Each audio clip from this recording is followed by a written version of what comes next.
ఎవరికి ఎవరు ఈ లోకములో ఎంతవరకు మనకి బంధము?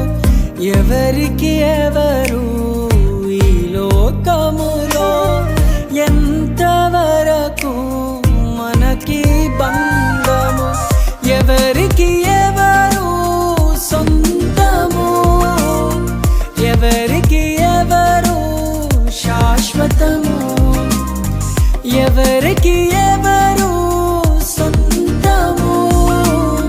ఎవరికి ఎవరు శాశ్వతము? మన జీవితం ఒక యాత్ర, మన గమ్యమే ఆ యేసు. మన జీవితం ఒక పరీక్ష,